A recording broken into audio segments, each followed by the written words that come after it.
Darren Till, I believe this is known as the Gaff. Am I right? This is the gaff, yeah. This is the Las Vegas gaff. How come you ended up doing this and not all the COVID hotel and all that sort of stuff? What made you come here? Just because obviously, me and what I'm here now, Block Asset, they were like, where are you staying out there when you go? And I was like, Fighters Hotel, and they were like, let's try and see if we can get like a suite sorted. And initially, first, we were gonna like sort something like a suite, you know, on the strip, but I thought then it's a little bit manic. A lot of people like, and then cause it's fight week. Fuck off, John. Cause it's fight week. Just I think getting from the top of your suite down to the hotel to go out to do your things every day would be quite a struggle, because there's a lot of fight fans in Vegas, so it'll probably be a lot of stopping everything. Yeah, we're out in like the sticks, aren't we, sort of. So it's cool. We've got literally main road next to us there, all the shops. We've got a pool in the back. There's about, I think there's about 7 to 8 bedrooms, so everyone's got like their own bedroom. Me and Terry are downstairs. It's just cool, it's just chilled, and we're not on anyone's schedule. Like the most important stuff we have to do, like check-in, signing posters and stuff like that. But all the other things, it's like, it's whether we want to do it or not. And that's not to say I'm not gonna do this stuff or that stuff now. It's just like sort of the minimum on fight week for me to do is the better. Like I want to focus purely on me and my fights. That's what I'm here for, and that's what the fans are here to see. I think there's a point where people get such a fan base, and the UFC obviously want to capitalise on that they kind of forget, well, you also need to win the fight as well, you know, and they kind of take that off you. So have you found this to just be such an improvement? No, yeah, it's an improvement. Like I'm here for me. I mean, I've put all this hard work in, you know, and I'm here, and it's fight week, and it's fight weight cut week and stuff like that. It's like I'm focusing on me, you know, all of the shenanigans and that. Like I market myself. Like I'm a big name in the UFC. I'm getting bigger. I'm growing, and that's all off my own doing as well. Like I speak a lot. You know, I have back and forth with most fighters. Not even in my weight division. Everyone knows that. Like, so I'm a good marketer myself. I'm self marketing. So all the other shit for me, it doesn't really matter. Like this week, the minimum I do, the better for me. Do you know what I mean? Like doing interviews with TheMacLife and obviously me interviews with Block Asset and other stuff like that. Yeah, let's get that shit done. But if there's like stupid things that needs to be done, but that's not really necessary, then I'm gonna have an extra hour lying down and like watching my films and chilling, because I've done 12 weeks of hard work now. I don't need to do no hard work this week. I just need to train a little bit hard, cut a little bit of weight, and ultimately fight on Saturday. So, like, that's the important one for me. When you look at this fight, I feel like everyone's sort of waiting for you to get the big one at middleweight, right? You beat Kelvin, it was in a decision. Rob was a super close fight in Abu Dhabi. Do you feel like this is going to be the one? You remember when Israel fought Brunson, yeah, and he kind of styled on him a bit, and that was his breakout one. Is this the fight for you that does that for you in the middleweight division? I think so. I don't think that Brunson's... I think when I look at me and him, I'm younger, I'm quicker, I'm faster, I'm growing stronger. I feel like even though he's had a few wins, like I'm a different animal he's coming up against. I know I'm not like these other guys he's fought. I'm not like a Kevin Holland. I'm faster, I'm sharper, I'm quicker on my feet. I will not be there in situations where other people are. This is going to be a very tough fight for Derek Brunson, but also this is going to be a tough fight for me. And I know that. That's why I'm saying to you, like, you know, it's all about me this week. It's all about me. Obviously, I've got my other partner, training partner, Tom Asport. It's all about him. Like, we're here helping each other, but ultimately, he's here being selfish for himself. It's all about him, and it's all about me. But yeah, I feel when me and Derek meet on Saturday, I just don't feel like he's going to have felt. He's only have felt what I've got a few times before. I am a different creature in that octagon. I know I am. I bring something. I bring an energy that's different, and he's going to feel that Saturday. He's really going to feel it. In the lead up to all your other fights, you know, there's always like the Rob question mark and stuff like that. How's he been with that stuff? Has he been all right with the banter? He's been cool. He's I don't hold nothing towards Derek. I never do really, but obviously I want to punch the egg clean off him on Saturday. But he's been making a lot of memes lately, and some of them are quite funny. And listen, I messaged Derek straight up. Like, I'm a no bullshit guy. Like, everyone in the UFC, if they've come across me and they know me, even like you guys and people who work with me, Dana himself as well, they all know I'm a no bullshit guy. I will say exactly what I think and what I feel. And I mean, I've seen your Instagram posts and stuff like that. I don't do myself no favours, but Like I didn't message like his manager Ali, who I get on well with. I didn't message anyone. I just messaged Derek straight, and I was like, Derek, listen, I want to fight you, mate. Do you want to fight me? And he said, yeah. I said, okay, when will you be ready? I said, I'm injured right now. When will you be ready? And he was like, I want to fight again in like July, August. And I said, well, that's too early for me from an injury for like recovery. I said, what about later? And he was like, I don't know. I said, Derek, you're not getting a bigger fight than me, apart from Adesanya. I said, so pick me. Like, come on, let's go, bro, let's do it. And he was like, yeah, okay, sound. Got on to his manager, Ali, my manager, MTK. We made the fight. So that's it. It's just simple like that. And at first, the UFC are like, well, we've got other plans. We want this, we want that. I was just like, listen, let us fight. We're ready to fight. I feel like Derek is one of the best at middleweight, and I know I am one of the best. I remember Chael Sonnen once said the UFC hate it when you make your own fights. Like I remember he called out Rashad, and him and Rashad agreed, and the UFC are like, what? But they have to do it. So do you think maybe cutting out the middleman and just agreeing with the other fighters is the way to go, or do you think it's case by case? No, it's case by case, 100%. Like couldn't have put it any better. Like I'm not trying to cut out the UFC, and I'm not trying to be like this guy who's like getting on the wrong side. I don't really care. Like I'm trying to make a fight here, and like I'm trying to make it the quickest way possible. So for me. Like, I hate it. A pet hate of mine is when fighters go on Twitter and tag the fighter they want to fight. Sean Shelby, Mick Maynard and Dana White. Let me tell all these fighters out there right now, if you're new or even if you've been around for a long time, Sean Shelby does not check his Twitter. He doesn't check his Twitter. He doesn't even check his fucking phone, right? Stop tagging Sean and Mick, right? If you were feeling like the UFC are not matchmaking you or you're not getting the fight, DM the fighter. Like, DM the fighter and say, do you want to fight? Now, if that other fighter's not bullshitting around, the fight's going to get me. Like, Derek wasn't bullshitting around. So, whoever Derek spoke to, which I assume he will have spoke to Ali. Ali's a go-getter. Ali does the best for his fighters. Ali would have, when I made the fight, I spoke to my management, MTK. The fight got made. It's as simple as that. I'm enjoying the noise in the background, by the way. It's Hey! I'll bum every last one of yous. Not you, Colin. I mean Teddy and Grundy, Col. They were shouting, Col. the whole raw dog thing. That's it. You are getting raw. You're getting bummed. He's what, Col? The eggs have been fucked up, guys. I've just made eggs now. My eggs were lovely, weren't they, Col? I love how you go to him for approval every 2 seconds. Right, put them on camera. I take my eggs. I anticipated this would go off the rails. He's on camera, Darren Till. Don't you fucking dare. And look how shit, yeah. Comment on them. Are you messing? Is this real now? Are they on there? I got no words for that. He's outed me eggs. I mean, I don't know how you can accuse him of dissing you with the eggs when you just said you were going to bum him. Right, that's it, Teddy. Egg off tomorrow, yeah. Everything's been a competition since we got here. Now it's. Do you think, Tom? Since we got here, are they shite? Since we got here, there's been who can swim the most length underwater in the pool. Fucking every competition. Who could stay the longest in the ice bath in the PI? Mate, just poker, everything, just so many competitions. Just a competitive team. Teddy doesn't even fight anymore. He's the most competitive out of all of us. But that's what drives you on to success, Darren. That's how you bring an interview back on track, mate. Yes, that's how you bring it into you.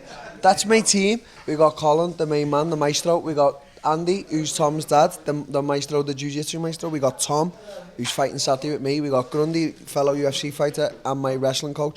And we got Teddy, who's a legend in the sport of UFC as well. So, how much of a ball ache was it to have to pull out of that Vettori fight? That was like, I've had to pull out of 2 fights now. Jack Hermanson, first ever time in my career, and then Marvin Vettori. The Marvin one hurt a little bit more because it was like he was suspicious of my injury, and he was like, I'm suspicious of Till's injury, and it's like he doesn't want to fight. Like, mate, no offence, right? If you were like an Izzy or someone who strikes, yeah, okay, maybe you've got a show. How can I be scared of you? Like, I'm not scared of you, mate. Well, why would I pull out of this fight? Everyone knows I fight anywhere, anytime, anyone, whatever. why am I pulling out this fight? Like, I physically wanted to do anything to fight. I wanted to get injections if I could and anything to stop the pain. I had a broken collarbone. It's still not okay now. Like, don't be going for it, Derek. Bold choice to admit. Don't be going for me collarbones. Go for anywhere else. Would you agree that Marvin's better looking than you? No, that don't make me laugh. No, he's not. He's not. Well, He's the York. actually, I tell you what, Paulo Costa was a good-looking guy, but now he's shaved the hair off. I don't know what's happened, because when I met Paulo in 2018, he was like, he used to do modelling. Fucking very good looking guy. And now he's shaved the hair off, gone for an hair transplant. He's still good, still better looking than me, but it's a bit weird. I don't get it. Don't mess with perfection, do you know what I mean? It's for perfection. He was perfection. He had the size, the shape, didn't he? He had the look. I always used to wonder who got more women, him or Brian Ortega. Brian Ortega beats all. He's got the surfer vibe, you know. It all. He's got the body. He fights. He's got the look. He's got this. Brian Ortega. Got to give it up where it's due. Got to give credit where it's due. Do you think this is a number one contender fight? It's a 50-50. It could be, it could not be. It just depends where the Izzy and Rob fights are. You know, I've fought Rob. Derek's fought both of them. I mean, I'm always one fight away from a title shot. You know, I think Israel basically says that every interview he does as well, right? He's like, come on. him and his coach, they're dying to fight me. And me and my coach, we're dying to fight him. But there's a big step on Saturday. And yeah, maybe potentially it is a number one contender fight, but let's not rule anything out. Like I beat Derek, and then the UFC could say, listen, we have booked the Izzy Bob fight. Do you want to take Cannonier? Do you want to take who else? Like I know Costa and Vettori, they're booked. So it's exciting times in the middleweight division right now. It'd be good if I can see them maybe putting you against the winner of Vettori and Costa. That would kind of make sense. But then Jared had a great performance the other day against Kelvin. Good performance against Kelvin. I actually had it like quite even, to be honest. It was weird for me because I was looking at Gaslam's corner and they were sort of telling him that he was winning, and it was strange because they should have been telling him to push more. Like, listen, go for it more in this third round, which he definitely could have done. So it was a very, very close fight. It didn't show in any way, shape or form that Kelvin's like dropping. Maybe he just needs. I think he needs to get his weight under control. Like, everyone talks about me, like, but I was at welterweight, and everyone sees me now and they're like, "How the fuck did you make?" I mean, I just watched you eat your first meal of the day, and I was kind of laughing because it was a huge pile and like. Pile of all goodness, but it was piled, wasn't it? Like this, we're on Monday now, so the weigh-in will be Friday. Like this day for me now, I wouldn't be no good for you. It'd be no good for anyone. Like, my welter. No good for Grundy, no good for those guys. No one Grundy, none of them. They could get away with messing up the eggs. They could do anything they wanted. I got no energy for that shit. But you know, you see it's Monday now. I'm just with the team. I've just had some sweets, just had some food. Gatorade and all. We just trained. Like, I don't even think about the weight. I really don't have it. It's not on my mind. Like, It's good though. You can focus on the fight. I can focus on me. Like, ultimately, right?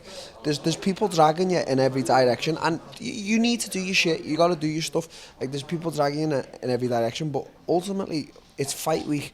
I'm here to do a job and get a job done, and like the most important thing for me is win this fight, and you know, carry on that. It's all these other stuff is, even though they're important, they're not as important as what's coming Saturday night. So that's why I say staying here is very good, because you can sort of minimalise what you do. Do you know what I mean? What did you make of Woodley and Jake last night? It's tough. It's tough. Technically, if you go MMA maths, Jake Paul's beating you now because he beat Tyrone. Yeah, Jake Paul's better than me. I mean, listen, Mike Perry said he was, actually. I spoke to Mike and he said... Mike Perry does not know what day it is. Mike Perry doesn't know the day. No, listen, like, we're just being straight. Like, Jake Paul, actually, he looks like he works hard. He looks like a decent boxer. And, you know, he's just fought Woodley and he got through a little bit of a... I don't know, like... Woodley seemed to hit him a lot and then lit off the gas. It was a bit weird, I don't know. But Jake's done what he's done, mate. Like, you gotta give credit where credit's due. Like, I'm one of these people, mate. I give credit where credit's due, and I don't look into all the shit talking. Like, he's shit talking everyone. Yeah, I was about to say, what did you think of the Mama Woodley thing? He shit talk Mama, or his team shit talk Mama Woodley. Team, listen, anything goes. This is fighting. Like, anything goes. Anything you can do to get in your opponent's head goes, and I know Khabib said in an interview ultimately like stuff like that's off limits, and I agree, you know, to an extent it could be off limits, but this is the fucking fight game, man. Like we're going in there Saturday night to end each other's fucking careers and hate each other. It's like, so what? Someone said something to your mum, like, come on, toughen yourself. She was very nice to you, Darren. I'm not on about like Mama Woodley. Like Mama Woodley, I would never chat shit about her. She is. I want to say this in the crowd. She is an absolute diamond of a woman. She's pure. She's positive. She's full of energy. But what I'm saying is if you're asking me, is it wrong? Not necessarily, because anything you can do to get in your opponent's head must be done. So it's not really off limits. Like I wouldn't do it to Mama Woodley, but they obviously seemed like that was the way to go. I will say, to be fair to her, she was not rattled at all. She fuck, and neither was his sister, or I think it looked like his sister's boyfriend, or it could have been his brother or uncle. They were right up for it. Like and the guy was saying something like, "Have you seen how many orange t-shirts?" And they were like, "We just don't give a fuck." So listen, Mama Woodley's not to be fucked with. She's a tough guy. That's the headline. That's the headline. So, what does a win here on? I know we said it like might be a number one competitor's fight. It might not be, but in your mind, what does a win here do for you? Like we said about it being a signature victory, what does it do for Darren Till, the brand? I know that's like a wanky thing to say, but it is Darren Till, the brand. But it just, do you know what? It does Saturday night when I win. It puts me in a good position to sort of relax, sit back, and watch a few things play out, like, and not rush. Like they could say, "Listen, Till, wait the year out, and we'll see what happens with Izzy and Rob." Or listen, we're not getting this Izzy and Rob fight done. Step in. Or listen, you want to take Cannon here, or do you want to take the winner of Vettori Costa? And there's other guys like, you know, Kevin Holland's making a lot of noise. Sean Strickland's fighting Luke Rockhold now.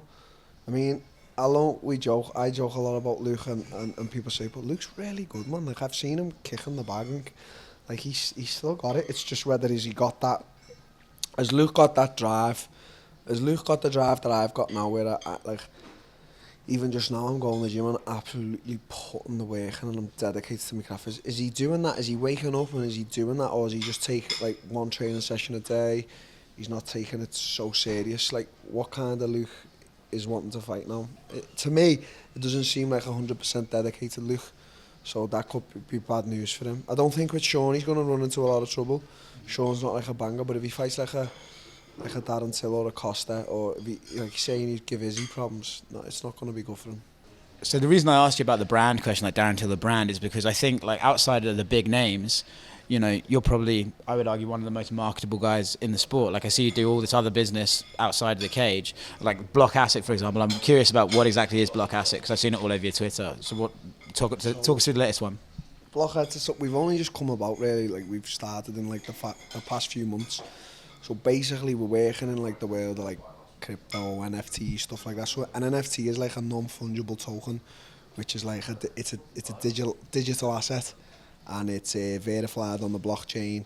So NFT. So basically, like we're creating this world for like people. Like our goal is to like connect fans closer. Like we're selling off training sessions. Like we're not selling off. Like we're it's like there's the perks are, you know, training sessions, like nights out with Darren Till, stuff like that, and it's all those could be dangerous. That's every day. It's all verified on the blockchain.